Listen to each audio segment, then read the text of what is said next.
వందే శివం శంకరం వందే శివానంద శంకరం వందే చిదానంద శంకరం. పరమేశ్వర స్వరూపమైన సభకు నమస్కారం. ముందుగా ఇక్కడ మీకు తెలుగు అర్థమవుతుందా? తెలుగు అర్థమవుతుంది. తెలుగు అర్థం కాకపోయిన కాకు తెలుగు बुझना टिके हाथ टिके पूरा बिल्कुल तेलुगु बुझने. ओके संगीतम साहित्यम सारस्वतनद्वयम अपरమైన ସବୁ ମୋ ଯୋଉଟା ତେଲୁଗୁରେ କହିବେ ସେଟା ଆପଣ ଶୁଣିବେ, ଯୋଉଟା ବି ବ୍ୟର୍ଥ ହେବନି. ଓକେ, ଆଉ ମୋତେ ଆଜି ଏଇଠି ତେଲୁଗୁ ବକ୍ତା ପାଇଁ ଡାକିଛନ୍ତି, ସେଥିପାଇଁ ମୁଁ ତେଲୁଗୁରେ କହିବା ପାଇଁ ମୁଁ ପ୍ରସ୍ତୁତ ହେବି. ଆଗରୁ ଆମର ସ୍ୱାମୀଜୀ ମାନଙ୍କୁ ମୁଁ ପ୍ରଣାମ ଜଣାଉଛି. ଆମର ମାତାଜୀ ଆପଣମାନଙ୍କୁ ସମସ୍ତଙ୍କୁ హరి ఓం. ఈరోజు ఈ గ్రామంలో ఈ జగన్నాథ ప్రాంగణంలో నిజంగా ఈరోజు ఈ అర్చిపల్లి గ్రామం పేరు అర్చిపల్లి. ఓకే, దీన్ని ఈరోజు మీరు పూరీ క్షేత్రం చేశారు. ఇది శ్రీక్షేత్రం అయ్యింది ఈరోజు. ఎందుకోసం అంటే జగన్నాథుడి సన్నిధానంలో ఈ గుండిచా మందిరంలో కూర్చొని ఆ భజనలు వింటూ ఉంటే ఈ సత్సంగ కార్యక్రమం ఇక్కడ ఈరోజు సాక్షాత్తుగా మనం శ్రీక్షేత్రాన్ని మనం దర్శనం చేశాం. ఆ దర్శనం చేయగలగాలి. ఎలాగా ఆ జగన్నాథ బలభద్ర సుభద్ర ఆ స్వరూపాన్ని మనం ఈరోజు కాంచగలిగాం, కన్నులతో మనం చూడగలిగాం. మరి అటువంటి ఈ పరమ పవిత్రమైనటువంటి భగవంతుని యొక్క ఆరాధన దినంలో ఈరోజు ఈ సజ్జన సాంగత్యం సత్సాంగత్యాన్ని ఏర్పాటు చేయడం మరింత గొప్ప విశేషకరమైనటువంటిది.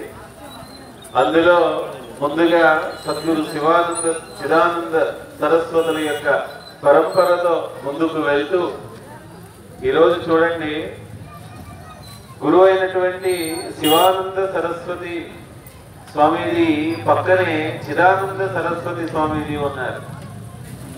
ఎలాగా ఒక గురువు పక్కనే శిష్యుడు ఎలాగా కూర్చోగలిగారు? చిదానంద స్వామీజీ ఒకసారి బద్రీనాథ్ వెళ్ళేటప్పుడు మధ్యలో అడిగారట ఎవరో ఒకరు, మీరు ఎవరు అని చెప్పి. అతను ఏమన్నారంటే, నేను శివానంద దాసుడిని అన్నారు. శివానంద సేవకుడిని అని చెప్పారు. నేను చిదానందని ఇలాగని చెప్పలే, శివానంద సేవకుడిని అని చెప్పారు. ఇదే చూడండి, రామాయణంలో హనుమ ఎప్పుడైతే సీతమ్మ వారిని వెలకడానికి లంకలో రావణుడు అడుగుతాడు హనుమని, ఎవరు నువ్వు అని చెప్పి. హనుమ అంటాడు, దాసోహం కోసలేంద్రస్య. హనుమ ఏం చెప్తాడంటే, నేను శ్రీరామచంద్రుని యొక్క దాసుడిని అంటాడు. అందుకే శ్రీరామచంద్రుడి యొక్క సేవకుడని చెప్పాడు. కాబట్టి ఈరోజు రాముడితో సమానంగా హనుమ యొక్క మందిరాలు మనం చూస్తూ ఉన్నాం. శివానంద స్వామితో సమానంగా చిదానంద స్వాముల వారిని మనం ఈరోజు పూజిస్తూ ఉన్నాం. ఇది గురువు యొక్క వైభవం. ఎప్పుడైతే దైవాన్ని మనం ఆశ్రయించి ముందుకు వెళ్తూ ఉంటామో దైవము ఎట్టి పరిస్థితుల్లో లోటు అనేటటువంటిది చేయదు. దైవము ఆ పరిపూర్ణమైనటువంటి ఆశీర్వాదాన్ని అందిస్తూ ఉంటారు. అటువంటి ఆ దైవం యొక్క ఆశీర్వాదం కోసం ఈరోజు మనం అందరం ఇక్కడ కూర్చోవటం చాలా గొప్ప విశేషకరమైనటువంటిది. ఆ పరిపూర్ణమైనటువంటి విశ్వాసం, ఆ విశ్వాసం శ్వాస కంటే విశ్వాసం పైన ఎక్కువగా మనకు గురి ఉండగలగాలి. విశ్వాసం అనేటటువంటిది ఎంత గొప్పదైనటువంటిది, బలమైనటువంటిది అంటే, ఒకానొక సందర్భంలో ఇలాంటి గ్రామంలో ఒకరికి పూరి వెళ్ళి జగన్నాథుడిని దర్శించాలని చాలా కోరిక ఉన్నది. కాకపోతే పూరికి చాలా దూరం వాళ్ళ గ్రామం. కాబట్టి ఆవిడేం చేస్తూ ఉందంటే ఎవరు ఇంటిలోకి వెళ్ళి పని చేసుకుంటూ ఉంది. ఒక 5గురు ఇళ్లల్లో ఆవిడ పని చేస్తూ ఉంది. ఇల్లు తొడవటం, వారి యొక్క వంట సామాన్లు కడగటం, ఇలాగ పని చేస్తూ ఉంది. ఒక 5గురు ధనవంతుల ఇళ్లల్లో. ఆవిడికి ఏమనిపించింది అంటే నేను పూరి వెళ్ళాలి, జగన్నాథ ధామను నేను దర్శించాలి అనే కోరిక ఒకటి ఉంది. ఒకరోజు ఆ ధనవంతులతో చెప్పింది, నేనేమో పూరి వెళ్ళాలని అనుకుంటూ ఉన్నాను, మరి నాకు మీరు ఒక 5 రోజులు సెలవు ఇప్పించాలి. మీ ఇంటిలో నేను పని చేసుకుంటూ ఉన్నాను, ఒక 5 రోజులు పడుతుంది, నేను వెళ్ళి తిరిగి వస్తాను. కాబట్టి అలా తిరిగి వచ్చిన తర్వాత మళ్ళీ మీ పనిలో చేరుకుంటాను అని చెప్తే ఆ ధనవంతులు ఏమన్నారు, సరే నువ్వు పూరి వెళ్ళడానికి మేమేమైనా ధనము సహాయం చేయాలా అంటే ధనమేమీ అక్కర్లేదు, మీరు నెల నెల జీతం ఇస్తే అందులో కొంచెం కొంచెం నేను దాచిపెట్టాను, ఆ డబ్బులతో నేను వెళ్ళి వస్తాను, మీరు నాకు అనుమతి ఇస్తే చాలు అని చెప్పి ఆ ధనవంతులతో చెప్పింది. అలాగే కానీ రేపు తెల్లవారి ఏంటని బుధవారం నాడు నేను ట్రైన్కి వెళ్తాను అని మంగళవారం నాడు వారికి చెప్పింది. చెప్పి ఇంటికి వెళ్ళింది. ఇంటికి వెళ్ళాక బుధవారం ఉదయమే పూరి ట్రైన్కి వెళ్ళాలి, మరి ఆ ట్రైన్కి వెళ్లకుండా మళ్ళీ పనిలోకి వచ్చేసింది.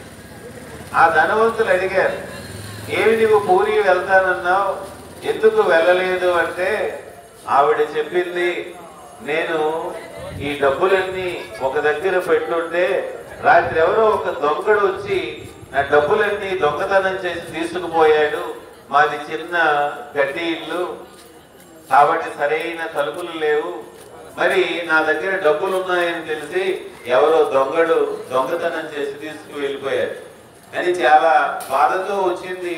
పనిలోకి మళ్ళీ చేరింది.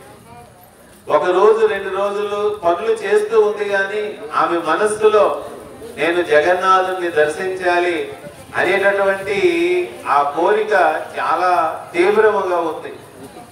ఆ ధనవంతులందరూ ఏం చేశారు, ఆ 4 5గురు ఇళ్లలో ఉన్నవారు, పోనీలే ఆవిడ డబ్బులు ఎవరో దొంగతనం చేశారు, మనకి భగవంతుడు సంపదించాడు కదా, మనం కొంచెం సహాయం చేద్దాం అని వారు ఏం చేశారంటే ఆ 5 ఇళ్ళ వారు కొంచెం కొంచెం డబ్బుల్ని కూడబెట్టి ఆ పెద్ద ఆవిడికి ఇచ్చారు, ఆ ముసలావిడికి. ఇదిగో ఈ డబ్బులు తీసుకెళ్ళి రేపు మళ్ళీ బుధవారం డైరెక్ట్ ట్రైన్ ఉంది కావాలి, నువ్వు రేపు వెళ్ళి అని చెప్పి ఆవిడికి ఇచ్చారు. మంగళవారం సాయంకాలం ఆవిడేమో ఇంటికి వెళ్ళింది చాలా సంతోషంగానే. ఇంటికి వెళ్ళి బుధవారం డైరెక్ట్ పూరి ట్రైన్ వెళ్ళాలి, మళ్ళీ ట్రైన్ ఎక్కలే, మళ్ళీ పనిలోకి వచ్చేసింది.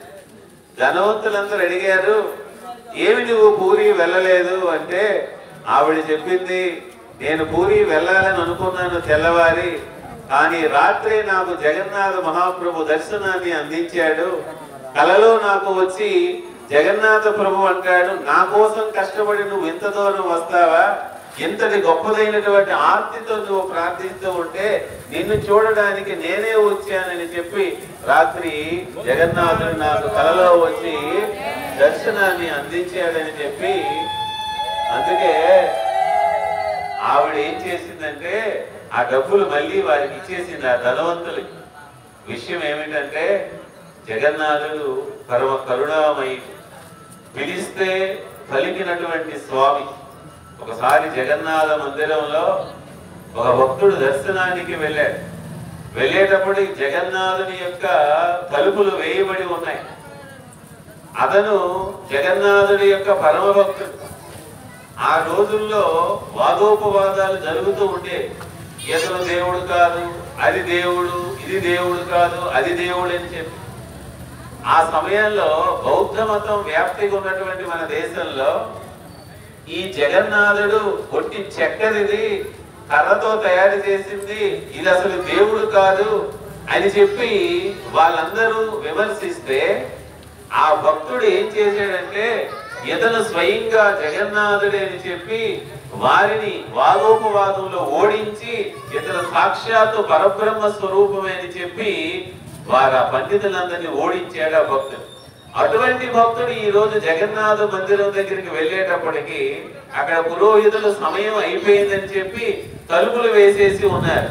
ఈ భక్తుడు వెళ్ళాడు, జగన్నాథుడిని ప్రార్థించాడు, ఓ మహాప్రభు, ఆ రోజు నువ్వు దైవం అని చెప్పి నేను వాదించాను, వారందరితో నా ప్రాణానికి హాని ఉందని తెలిసినా సరే వారితో వాదించి నువ్వు దైవం అని చెప్పి నేను నిరూపిస్తేనే ఈ రోజు నువ్వు ఇక్కడ పూజలు అందుకుంటూ ఉన్నావు.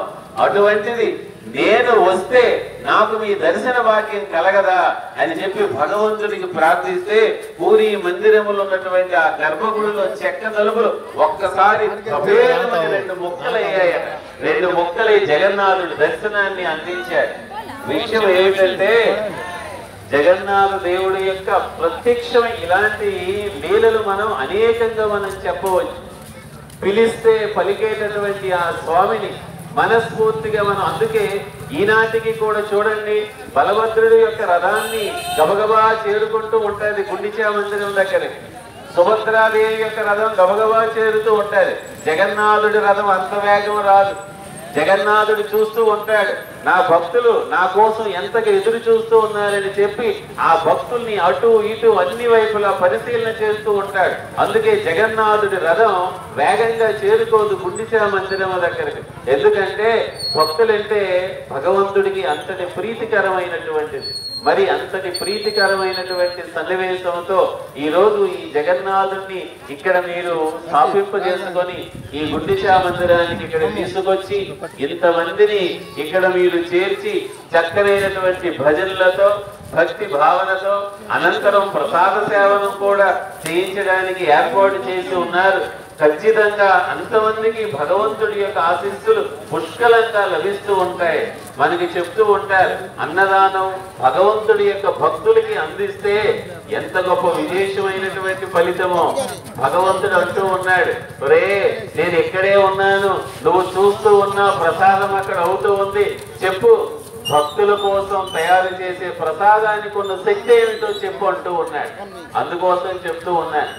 ఒకానొక సందర్భంలో ఆ సమయంలో తీర్థయాత్రలకి వెళ్ళేటప్పుడు ఈ ట్రైన్లు బస్సులు ఉండేవి కాదు, నడుచుకుంటూ వెళ్తూ ఉండేవారు. అలా నడుచుకుంటూ వెళ్తూ ఉంటే వారు ఒక్కొక్క గ్రామాన్ని ఇలా దాటుతూ ఉన్నారు. ఇలాంటి గ్రామం దగ్గరికి వచ్చేటప్పటికి రాత్రి అయింది. ఎలాగా వారు ఒక 5, 6 అలాగ వచ్చారు. ఎక్కడికో కాశీయో రామేశ్వరం వెళ్తామని చెప్పి రాత్రి అయిపోయింది. మరి ఈ రోజు రాత్రి ఈ గ్రామం దగ్గర మనం ఉండిపోతే మంచిదని చెప్పి ఇలాంటి ఒక గ్రామం దగ్గర ఆగారు. రాత్రి అయితే గ్రామంలో ఆగిపోతారు కానీ మరి వారికి భోజనం కావాలి కదా. ఇలాంటి పెద్ద ఆయనకి ఒక అతనికి అడిగారు, అయ్యా ఈ గ్రామంలో మేము ఉండాలనుకుంటూ ఉన్నాం, మరి మాకు కొంచెం ప్రసాదం ఎవరిస్తారు అంటే అప్పుడు గ్రామంలో ఉన్నవారు చెప్పారు, ఏమని, మా బేతాలు గారు ఒకరు ఉన్నారండి, వారు ఏమి చేస్తారంటే భక్తులు ఎవరైనా వస్తే వారి ఇంటికి తీసుకెళ్తూ ఉంటారు, వారి ఇల్లు కాకపోతే వారి అల్లుడి గారి ఇంటికైనా పంపిస్తూ ఉంటారు, కాబట్టి వారి ఇంటి దగ్గరికి మీరు వెళ్తే మీకు ప్రసాదం ఏర్పాటు చేస్తూ ఉంటారు, మా గ్రామానికి ఎవరైనా భక్తులు వస్తే వారి ఇంటి దగ్గరికి తీసుకువెళ్తూ ఉంటారని చెప్పి గ్రామస్తులు చెప్పారు. వీరు ఏం చేశారు, ఈ 5, 6 భక్తులు వీరేమో వెళ్ళి ఎవరు చూపించారో వాళ్ళ ఇంటి దగ్గరికి వెళ్ళారు.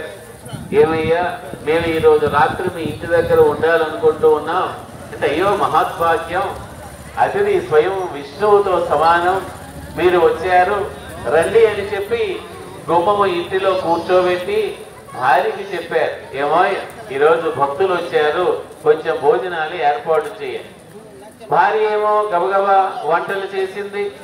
వంటలు అయిపోయిన తర్వాతను వారందరికీ పిలిచి శుభ్రంగా విస్తరలు వేసి ప్రసాదాన్ని ఏర్పాటు చేసింది. ప్రసాదాలు చేశారు. చేశాక రాత్రి నిద్రించారు. వేకువజామునే ఆ ఇంటిలో ఉన్నటువంటి గృహస్థు, ఆ ఇల్లాలు, ఆ శ్రీమతి, ఆమె ఏం చేసింది, వీధిలో మరి కల్లాపు వేసి ముగ్గులు వేయాలి కదా, మీరందరూ చేస్తూ ఉన్నారు కదా. ఈరోజు మనం సాధారణంగా ఇంటి ముందు కల్లాపును వేసి ఆ ముగ్గు పెట్టి అలాంటివి మనం చేయగలగాలి. ఇవి మన సనాతనమైనటువంటి ధర్మానికి ఉన్నటువంటి ఆదర్శమైనటువంటి జీవన విధానాలు. మనమందరం గృహస్థ జీవితంలో ఉన్నాం. గృహస్థ జీవితంలో ఉన్నటువంటి వారికి గృహస్థ ధర్మాలు ఉన్నాయి. ఆ ధర్మాలలో అలా ఇంటి ముందు ముగ్గు పెట్టడం, అలాగే ఇంటిలో దీపం పెట్టడం, అలా ఇంటిలో దీపం పెట్టి ఇవి ఏమిటంటే దైవ ఆరాధన చేస్తూ ఉండటం.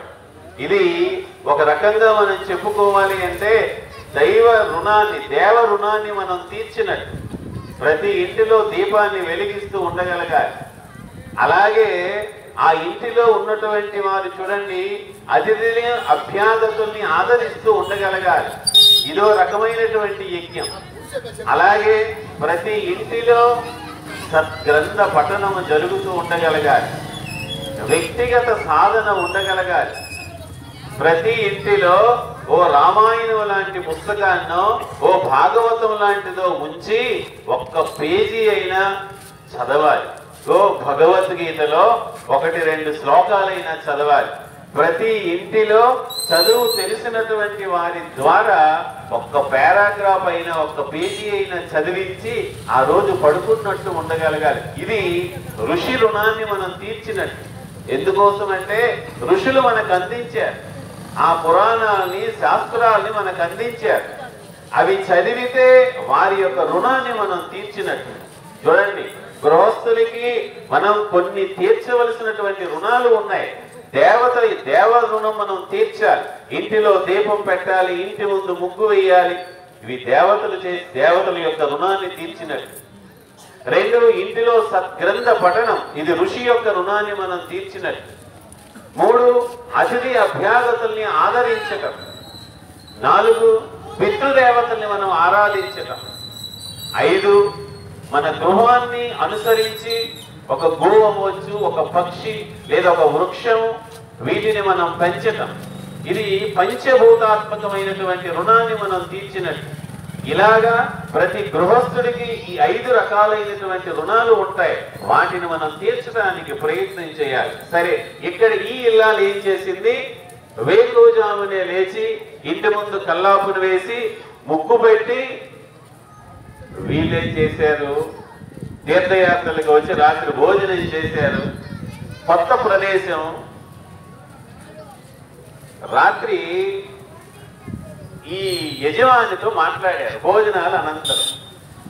యజమాని అడిగారు భోజనం చేసిన తర్వాత, ఎక్కడికి మీరండి ఇలాగ ప్రయాణం చేశారంటే, మేము ఇలాగ కాశీ బయలుదేరామంటే కాశీ నుంచి తర్వాత రామేశ్వరం వెళ్ళాలనుకుంటూ ఉన్నాం అని చెప్పి అడుగుతూ ఆ గృహస్థుడికి అడిగారు, మీరు ఎప్పుడైనా కాశీ వెళ్ళారా, రామేశ్వరం వెళ్ళారంటే ఆ గృహస్థుడు ఏం చెప్పాడు?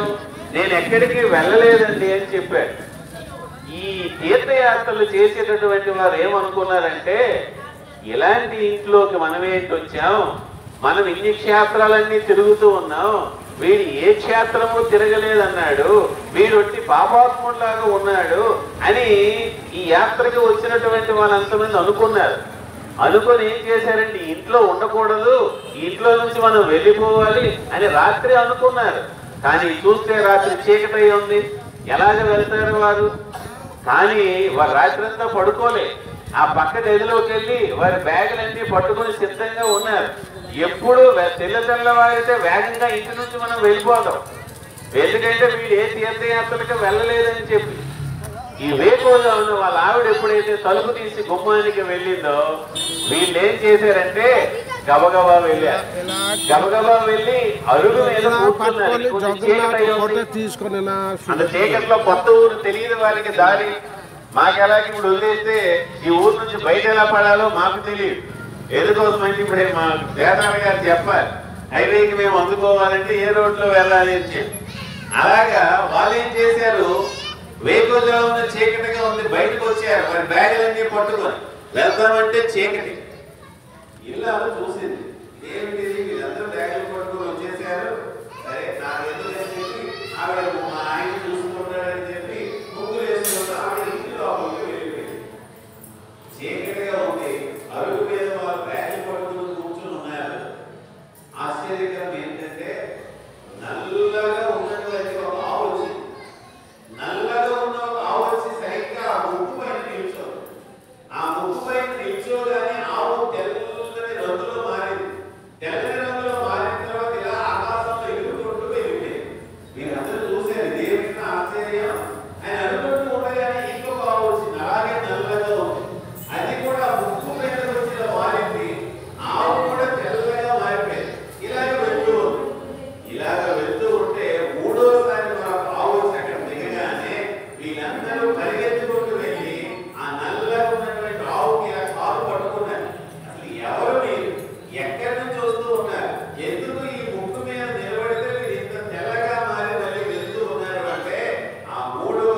8 నదులు మేము రోజు మాలో అనేక మంది పాపాత్ములు స్నానం చేస్తూ ఉంటే ఆ పాపాలన్నీ మేము పట్టుకొని అదిగో మా శరీరాల నలుపు రంగులోకి మారిపోతూ ఉన్నాయి.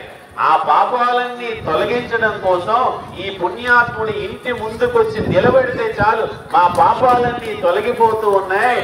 అందుకే మేము వచ్చి ఈ పుణ్యాత్ముడి ఇంటి ముందు నిలబడి మా పాపాలన్నీ తొలగించి ఆ పవిత్రతను మేము సంపాదించి మళ్ళీ నదులుగా మారి ఈ జనాలకి పవిత్రతను అందిస్తూ ఉన్నామని చెప్పి ఆవు కూడా ఆకాశంలోకి ఎగురుకుంటూ వెళ్ళింది.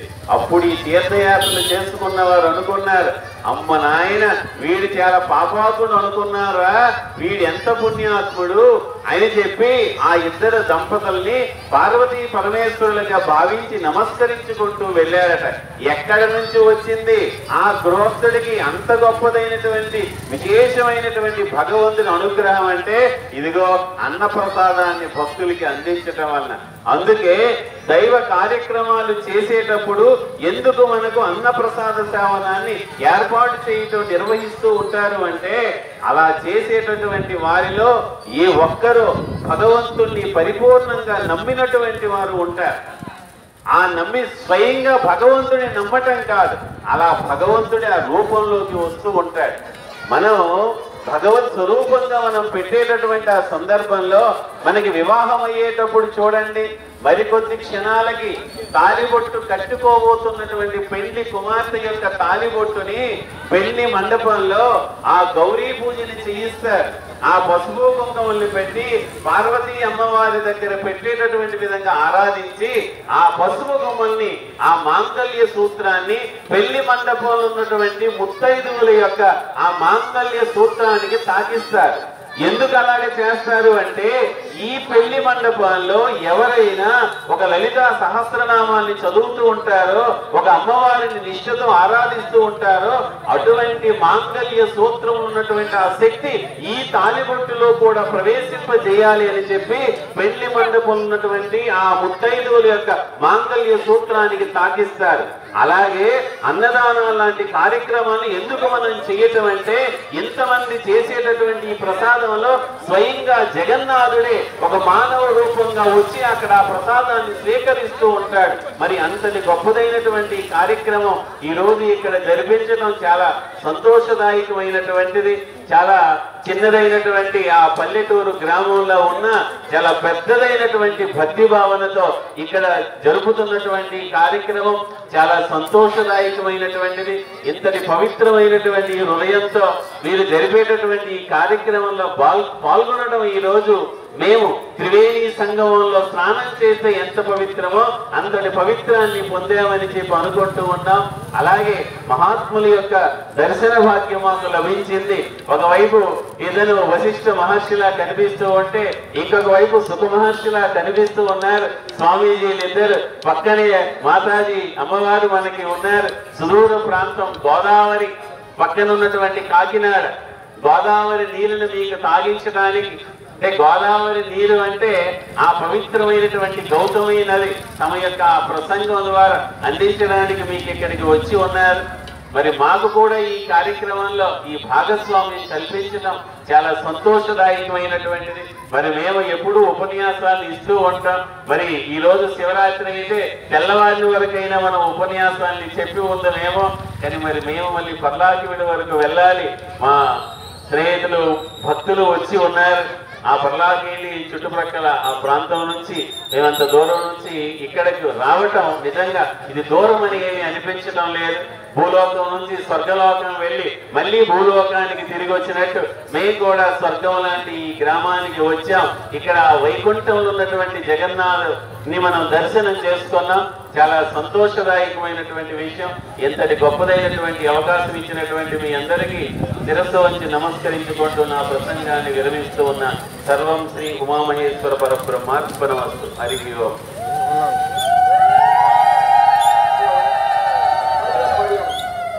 హరి ఓం. విజయ్ కుమార్ గారు చాలా చక్కగా చెప్పారు.